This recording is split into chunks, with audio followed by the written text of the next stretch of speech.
couple steps can be the most dangerous. But anyway, we are back, and as usual, the #1 resolution in the new year is, as we say, losing weight. How many of us have lost weight only to fail and perhaps even end up gaining weight? Well, never fear, pharmacist and author Sherry Torkos is back with some help on what really works and what doesn't. So happy New Year, Sherry. Nice to have you back. You look fabulous. You look terrific. Good to see you. Thank you very much. I'm #1 on that list of #1 with losing weight. Yes. So if you can help us out here, you'll be helping out an awful lot of people who are watching. Well, it's my pleasure. And really, when we're looking at losing weight, we need to look at a comprehensive program. Not just dieting, not just exercising, doing the two together in the right way. We don't have to become radical weekend warriors. We don't have to give up all our favorite foods. It's a few little changes that make a big difference, setting reasonable goals, but also looking at some of the hidden factors that can affect your ability to lose weight, such as your hormones, stress, and sleep.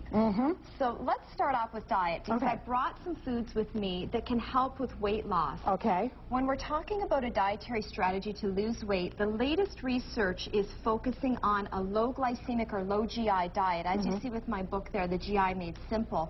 The glycemic index basically tells us how carbohydrates are processed into sugar. Those that break down quickly are high GI. White bread, white flour products, a lot of sugary products. Those that process slowly are low GI. I have some low GI foods with me there at the front. You can see I've got some sweet potatoes. I have some brown and wild rice.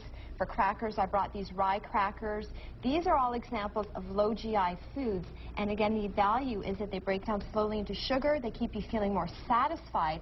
And if we can stabilize blood sugar levels, we can control appetite, cravings, and we can switch our body into fat-burning mode. Well, this is why a lot of people don't eat white food. They say, well, I don't eat anything white. They don't eat white potatoes. They don't eat white rice. They take these alternatives, which are healthier for you. Which are healthier. Now, if you are going to have a piece of white bread, say you're going to your favorite Italian restaurant. You know, a lot of Italian restaurants, they'll put the oil and the vinegar out on the table. Oh, yes. Actually, a very good idea. It makes it better. If you dip your bread in oil and vinegar, the fat from the olive oil and the vinegar, the acids in the vinegar, will actually slow down the rate of digestion, reduce the glycemic impact. Okay. So that's a little trick. That's all right. You can have a piece of that. Okay. Exactly. Also, well, I've got my apple here. An apple a day keeps the doctor away. If you're looking at losing weight, apples are a good source of soluble fiber, and studies have shown that just having an apple a day can reduce your total calorie intake by about 190 calories. Everything I read about apples is positive. Everything's positive. There isn't one bad thing I can say about apples. So these are some of the food strategies. Oh, and I must mention this dark chocolate that I have here at the front. I'm a huge fan of dark chocolate, and I think dark chocolate... So are so many of our viewers. Yeah, well, dark chocolate's great. And the thing with dark chocolate is it's high in antioxidants. It's also lower in saturated fat and sugar, and you get satisfied with a smaller amount. So if you're looking for an indulgent treat, have a piece of dark chocolate instead of milk chocolate. Have that your indulgence. Okay. And of course, the apple is good. And then we get into some supplements. Now, keep in mind, nutrition is paramount. We'll talk exercise in a minute. Supplements are there to complement your diet. Okay, and Sherry, just let me interrupt you. You'll notice that our phone number is on the screen. If you have a question or comment, by all means, call us now at 644-9840. Okay. Okay, back to supplements. One of my top recommended supplements is this white kidney bean extract, and it's called Phase 2. It's a starch neutralizer. This is something that you take before you have a starchy meal. So if you're having rice, pasta, bread, potatoes, anything high in starch, you take the Phase 2, and there are different brands. This is Carb Intercept or Metaslim.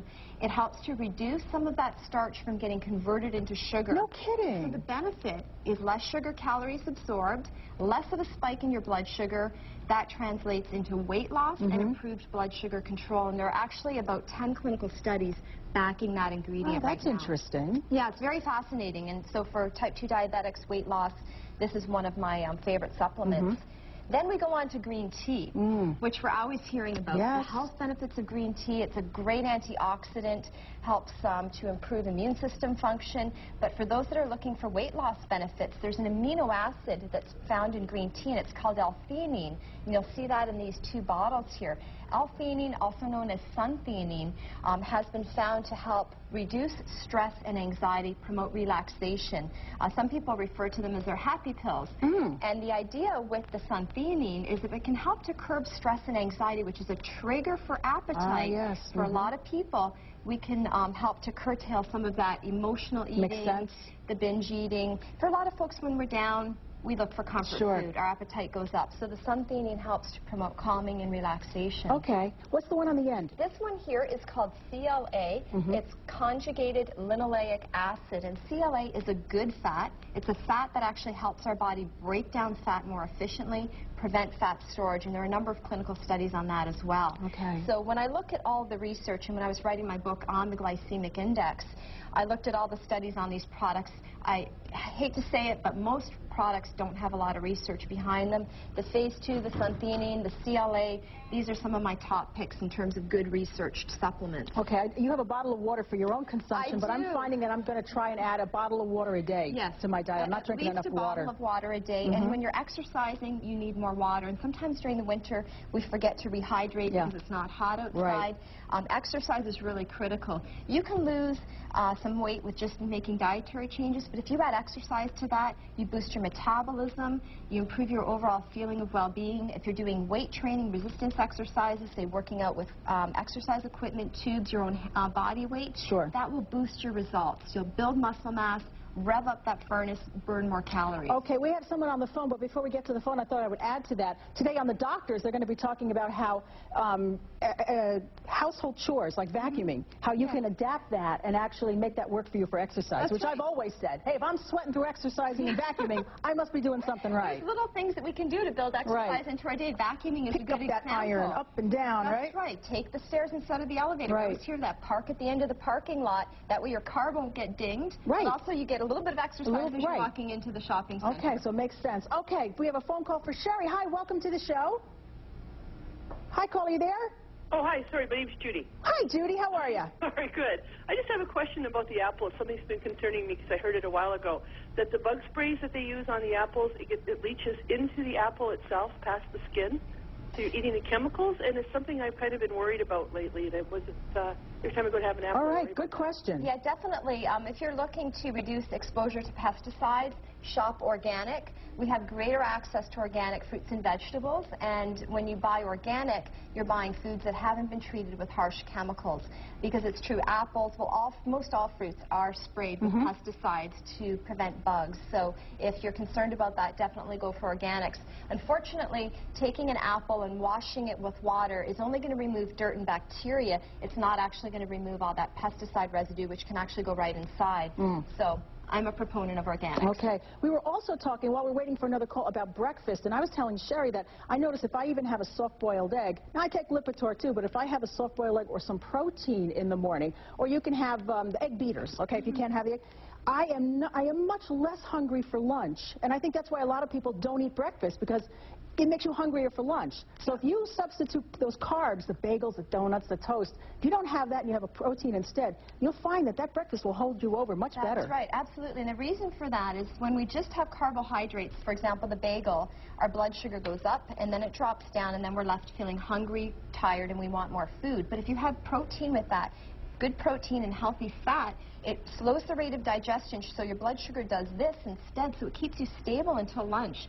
So if you want to have a cereal, that's fine, but add some protein to your cereal. Add some ground up flax seeds, some almonds.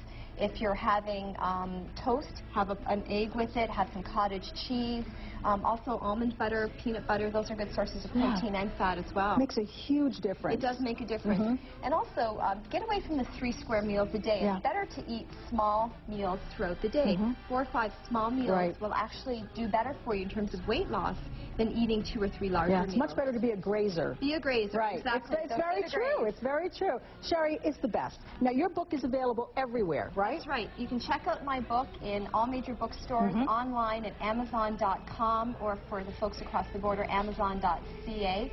It's a simple and easy guidebook all about the glycemic index, my fitness tips, recommendations for supplements, and it's packed with great information you can follow. Well, if everybody is losing weight or trying to, or that's your resolution, I'm in there with you. So next time you come back, I'll tell you how I'm doing. Well, we'll chart your progress. Okay, all right, I can do that. Listen, for more information, visit Sherry Torkos at sherrytorkos.com. It's as easy as that. And promotional consideration provided by author and pharmacist Sherry Torkos, publisher, and John Wiley & Son. So by all means, go get the book and help yourself.